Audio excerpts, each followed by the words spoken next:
প্রিয় শিক্ষার্থী, আপনি মাত্র 2 সপ্তাহে অর্থাৎ 14 দিনে আপনি ইংলিশে অনর্গল কথা বলতে পারবেন।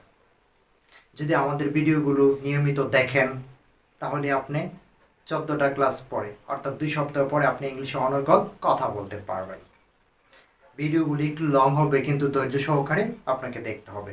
যার ধৈর্য নেই সে কখনো ইংরেজি শিখতে পারবে না। যাদের ধৈর্য আছে এবং যারা প্র্যাকটিস করতে পারে কেবল তারাই একজন ভালো স্পিকার হতে পারবে। তো আজকে হচ্ছে আমাদের প্রথম ক্লাস। এই একটি মাত্র ক্লাস করার পরে আপনার ইংলিশে কথা বলা শুরু হয়ে যাবে। তো চলো বন্ধুরা, ভিডিওটা শুরু করি। প্রিয় শিক্ষার্থী, আজ আমরা টু বি ভার্ব নিয়ে আলোচনা করব। এই টু বি ভার্ব ইংলিশে কথা বলার জন্য খুবই গুরুত্বপূর্ণ। টু বি ভার্ব থেকে আসে বি, প্রেজেন্টে আসে এম, ইজ, আর, অতীতকালের জন্য আসে ওয়াজ বা ওয়ার, তারপর আসে বিইং, বিং। এই হচ্ছে 8টা। বি ভার্ব থেকে 8টা অক্সিলারি ভার্ব বা 8টা হেল্পিং ভার্ব বের হয়। এগুলোর ব্যবহার জানা খুবই গুরুত্বপূর্ণ। এগুলোর ব্যবহার যারা না জানবে তারা ইংলিশে কোনোদিন ভালোভাবে কথা বলতে পারবে না। পরিচয়, অবস্থা, অবস্থান বোঝানোর জন্য আমরা বি ভার্ব ব্যবহার করব। এই ক্ষেত্রে বি ভার্বের গঠন হচ্ছে subject plus be plus noun অথবা অ্যাডজেক্টিভ অথবা অ্যাডভার্ব। অ্যাডভার্ব অফ প্লেস আমরা ব্যবহার করব। ইংলিশে অনর্গল কথা বলার জন্য পার্সনের 3টা রূপ আমরা ভালোভাবে শিখে নেব: subjective from, objective from, possessive from. সাবজেক্টের জায়গায় আমরা সাবজেক্টিভ ফ্রম ব্যবহার করব, অবজেক্টের জায়গায় আমরা অবজেক্টিভ ফ্রম ব্যবহার করব, পসেসিভ ফ্রম যখন দরকার লাগে আমরা তখন ব্যবহার করব। তো স্ক্রিনে দেওয়া যে পার্সনের লিস্ট রয়েছে, এই লিস্টগুলো তোমরা মুখস্থ করে নেবে। কেমন? ভিডিওটা পজ করে তারপর এটা মুখস্থ করে তার পরবর্তী অংশ তোমরা দেখবে। কেমন? আই মানে আমি, মি মানে আমাকে, মাই মানে আমার, উই মানে আমরা, আস মানে আমাদেরকে, আওয়ার মানে আমাদের, ইউ মানে তুমি, ইউ মানে আপনি, ইউ মানে আপনাকে, তোমাকে, ইউর মানে তোমার, তোমাদের, হি মানে সে, হি মানে তিনি, হিম মানে তাকে, হিজ মানে তার, সি মানে সে, সি মানে তিনি, হার মানে তাকে, হার মানে তার, দে মানে তারা, দেম মানে তাদেরকে, দেয়ার মানে তাদের, মানে ইহা, ইটস মানে ইহার। তো এই পার্সনের ফর্মগুলো আমরা মুখস্থ করে নেব। কেমন?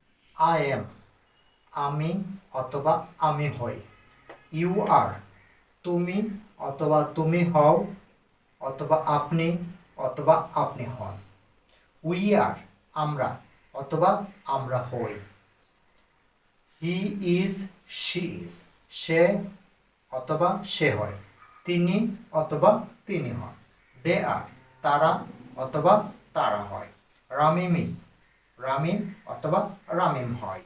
তো আই এম আমি হই, আই এম এ টিচার আমি একজন শিক্ষক, আই এম এ স্টুডেন্ট আমি একজন ছাত্র,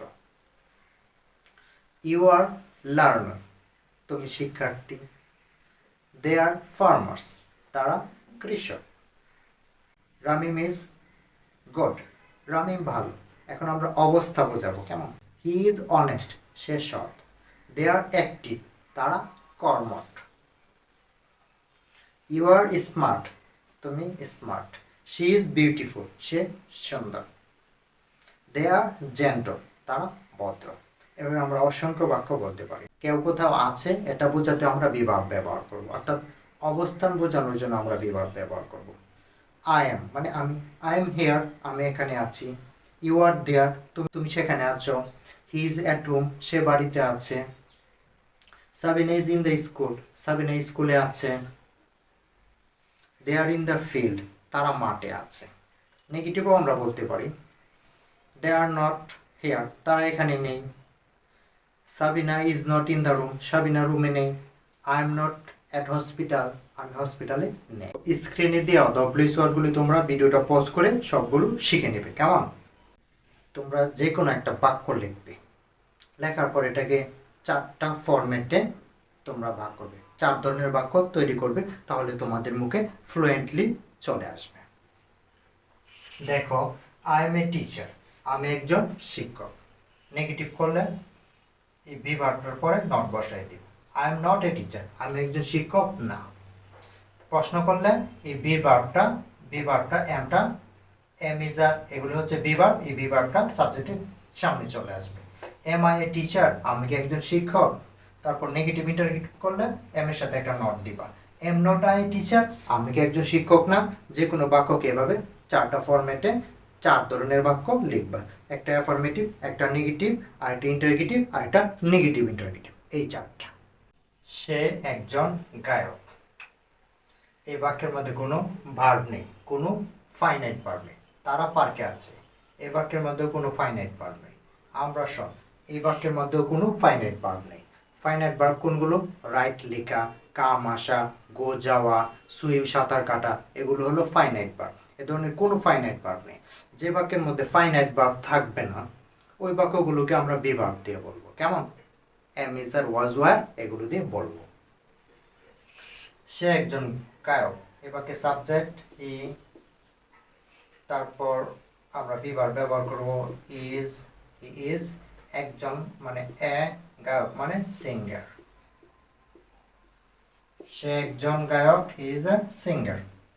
তারা পার্কে আছে, এ বাক্যে সাবজেক্ট তারা, তারা মানে দে, তারা পার্কে আছে। কেউ কোথাও আছে এরকম বোঝালে আমরা বি ভার্ব ব্যবহার করি। দের সাথে বসবে আর। দে আর, তারা আছে কোথায়? পার্কে, অ্যাট পার্ক। তারা পার্কে আছে, তারা পার্কে আছে, দে আর অ্যাট পার্ক। আমরা সৎ, এ বাক্যে সাবজেক্ট আমরা, আমরা মানে উই, সৎ মানে অনেস্ট। তো উই অনেস্ট, আমরা সৎ। তো এই বাক্যে কোনো ভার্ব নেই, তো আমরা এই বাক্যে ভার্ব হিসেবে আমরা বি ভার্ব অর্থাৎ আর ব্যবহার করব। উই আর অনেস্ট, আমরা সৎ, আমরা সৎ, উই আর অনেস্ট। শীতকালে আমরা বি ভার্ব হিসেবে ওয়াজ বা ওয়ার ব্যবহার করি, যার অর্থ হলো ছিল, ছিলাম, ছিলে, ছিলেন। 4টা যে কোনো একটা হবে। আই ওয়াজ, আমি ছিলাম। ইউ ওয়্যার, তুমি ছিলে, আপনি ছিলেন। উই ওয়্যার, আমরা ছিলাম। হি ওয়াজ, শি ওয়াজ, সে ছিল, তিনি ছিলেন। দে ওয়্যার, তারা ছিল। রামিম ওয়াজ, রামিম ছিল। ঢাকা ওয়াজ, ঢাকা ছিল। আই ওয়াজ, আমি ছিলাম। আই ওয়াজ এ ড্রাইভার, আমি একজন ড্রাইভার ছিলাম। হি ওয়াজ এ ফার্মার, সে একজন কৃষক ছিল। দে ওয়্যার ডক্টরস, তারা ডাক্তার ছিল। উই ওয়্যার ওয়ার্কার্স, আমরা শ্রমজীবী ছিলাম, আমরা কর্মী ছিলাম। হি ওয়াজ স্টুডেন্ট, সে ছিল শিক্ষার্থী। দে ওয়্যার ফিশারম্যান, তারা জেলে ছিল। হি ওয়াজ গুড, সে ভালো ছিল। তুমি তো আগে অনেক সুন্দর ছিলে। You were very beautiful before. He was honest, সে সব ছিল। দে ওয়্যার অ্যাক্টিভ, তারা কর্মঠ ছিল। ইট ওয়াজ ফাইন, এটা সুন্দর ছিল। তো এভাবে আমরা অতীতকালে অনেক ধরনের বাক্য বলতে পারি। কেমন? প্রশ্নবোধক বাক্যের গঠন হলো, আমরা যদি প্রশ্নবোধক বাক্য বানাতে চাই, প্রশ্ন করতে চাই, তাহলে প্রথমে আমরা দিব ডব্লিউএস ওয়ার্ড, পরে দিব বি ভার্ব, তারপর সাবজেক্ট, তারপর অ্যাডজেক্টিভ বা নাউন বা অ্যাডভার্ব। যদি আমরা ডব্লিউএস ওয়ার্ড না দিই তাহলে প্রশ্নবোধক বাক্যের গঠন হবে be verb plus subject plus noun, adjective বা অ্যাডভার্ব। ওকে, এভাবে আমরা প্রশ্নবোধক বাক্য গঠন করতে পারি। ইউ ওয়্যার ফার্মার্স, তোমরা কৃষক ছিলে। নেগেটিভ হবে ইউ ওয়্যার নট ফার্মার্স, তোমরা কৃষক ছিলে না। প্রশ্ন করলে বি ভার্বটা সামনে চলে আসে সাবজেক্টে। ওয়্যার ইউ ফার্মার্স, তোমরা কি কৃষক ছিলে? ওয়্যার নট ইউ ফার্মার্স, তোমরা কি কৃষক ছিলে না? এবার কামাল খেলোয়াড় ছিলেন। তুমি সুন্দর ছিলে, তারা বাজারে ছিল। এই বাক্য বলে দেখো, আরেকটা বাক্য নিচে দেখো। আমরা ইংরেজি লিখেছিলাম, এখানে ছিলাম আছে, ছিলামের আগে একটা কি আছে, ভার্ব আছে। তো ছিলামের আগে এখানে একটা ভার্ব আছে। আমরা ইংরেজি লিখেছিলাম, তো আমরাও ভার্ব নয়, ইংরেজিও ভার্ব নয়, ছিলামও ভার্ব নয়, তাহলে এখানে কি লিখে, লিখা, লিখে একটা ফাইনাইট ভার্ব। তো যদি বাক্যের মধ্যে ফাইনাইট ভার্ব থাকে তাহলে এগুলি আর বি ভার্ব অর্থাৎ ওয়াজ বা ওয়ার্ড দিয়ে হবে না, অন্য স্ট্রাকচারে চলে যাবে। কেমন?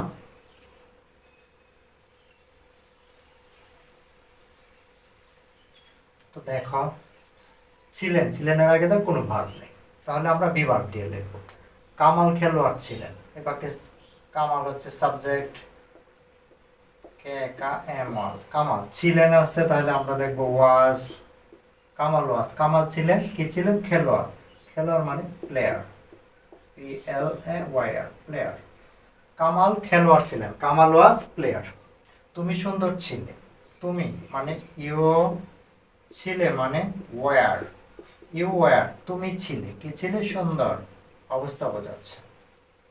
You are beautiful, beautiful, you are beautiful, তুমি সুন্দর ছিলে। তারা বাজারে ছিল, তারা হচ্ছে সাবজেক্ট, দে ছিল, এর সাথে ওয়ার, দে ওয়ার, তারা ছিল বাজারে, ইন দা মার্কেট।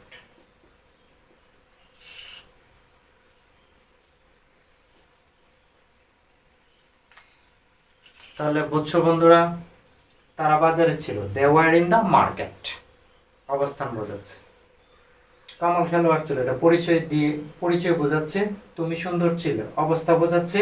তারা বাজারে ছিল, অবস্থান বোঝাচ্ছে। ফিউচারে অর্থাৎ ভবিষ্যতে আমরা কিভাবে বি ভার্বটাকে ব্যবহার করব। আই উইল বি, আমি হব। উই উইল বি, আমরা হব। হি উইল বি, সে হবে। দে উইল বি, তারা হবে। ইউ উইল বি, তুমি হবে। নূর উইল বি, নূর হবে। আই উইল বি, আমি হব, আবার আই উইল বি, আমি থাকবো, সেটাও বোঝাবে। আই উইল বির পরে যদি কোনো জায়গার নাম থাকে তাহলে সেটা হবে আমি থাকবো। ওকে, আমি ডাক্তার হব, ভবিষ্যৎ বোঝাচ্ছে, তাহলে আমি মানে আই, হব, হব বোঝাইলে আয়ের সাথে আমরা শেলও ব্যবহার করতে পারি, উইলও ব্যবহার করতে পারি। তবে মডার্ন ইংলিশে একটু জোর বোঝানোর জন্য সবার সাথে উইল ব্যবহার করা যায়, এর জন্য আমি সবার সাথে উইল ব্যবহার করব। আমি হব, আই উইল বি, কি হব, ডাক্তার, মানে doctor. I will be doctor, আমি ডাক্তার হব। তুমি ভালো হবে, তুমি মানে হচ্ছে ইউ, হবে, হবে মানে উইল বি, ভালো মানে good, you will be good, তুমি ভালো হবে। আমরা সেখানে থাকবো, আমরা মানে উই,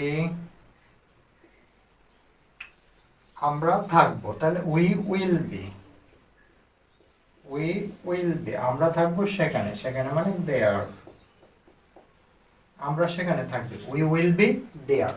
প্রিয় শিক্ষার্থী, আমাদের এই ক্লাসটি যদি ভালো লেগে থাকে তাহলে লাইক, কমেন্ট, শেয়ার করে বেশি বেশি করে বন্ধুদের মাঝে ছড়িয়ে দাও। নিজেও শিখো, অন্যকেও শেখার সুযোগ করে দাও।